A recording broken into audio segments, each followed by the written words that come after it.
မြန်မာဆယ်တန်းစနစ်ဟောင်းနဲ့စနစ်တစ်ပါကွာခြားတယ်လေ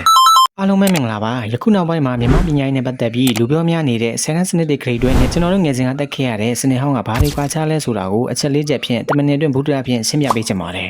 ပထမဆုံးအချက်ကတော့ပညာတင်နှစ်ပါကျွန်တော်တို့ငယ်စဉ်ကတက်ခဲ့ရတဲ့စနစ်ဟောင်းမှာစုစုပေါင်း17နှစ်ပဲတက်ရပေမဲ့စနစ်တစ်မှာတော့ GG ပလက်သွဲဆိုတော့စုစုပေါင်း12နှစ်ထိတက်ရမှာဖြစ်ပါတယ်ဒုတိယချက်ကတော့အဓိကကျပါတယ်အဲ့ဒါကတော့သင်ယူမှုပုံစံမှာစနစ်တင်မှာစနစ်ဟောင်းတုန်းကလို့အလွတ်ကျက်အလွတ်မှတ်ဖင်ကောင်းအောင်နေပြီးအမှတ်များဆုံးရအောင်ဖြည့်ဆိုးရုံနဲ့အဆင်မပြေတော့ပါဘူးထူးခြားတာကစနစ်တင်မှာ critical thinking လို့ခေါ်တဲ့ကိုယ်တိုင်ဝေဖန်ပိုင်းခြားတွေးခေါ်နိုင်စွမ်းကိုပုံမှုဦးစားပေးလာတာကိုတွေ့ရပါတယ်ပြီးတော့တတိယချက်ကတော့အကဲဖြတ်ခြင်းပါစနစ်ဟောင်းကနှစ်ဆုံးစာမွေးကြီးတစ်ခုတည်းနဲ့အောင်ချင်းဆုံးချင်းကိုဆုံးဖြတ်ပေးပေမဲ့စနစ်တင်မှာတော့အကြောင်းတက်မှန်မှုအတန်းနှွန်းလှုပ်ရှားမှုနဲ့ project တွေပေါ်မူတည်တဲ့အကြောင်းနှွန်းစစ်ဆေးမှုတွေကိုအမှတ်ပေါင်းပေးပြီးဆုံးဖြတ်ပေးတာပါနောက်ဆုံးအချက်ကတော့တက်ကရိုဝင်ခွင့်ဆောက်ထားခြင်းပါပဲအမှန်အများကြီးရယုံနဲ့ကိုလိုချင်တဲ့တက်ကရိုကိုတောင်းဝန်တာမျိုးမဟုတ်ဘဲတက်ကရိုလိုက်တည်ရန်စာမွဲတွေကိုထပ်ဖြည့်ရမယ်လို့သိရပါတယ်ကဲဒါဆိုတင်ကရောပဲစနစ်ကိုအကြိုက်ဆုံးလဲကိုမမပြောပေးကြအောင်နော်ကောင်လေးကို follow လုပ်ဖို့လည်းမမေ့နဲ့နော်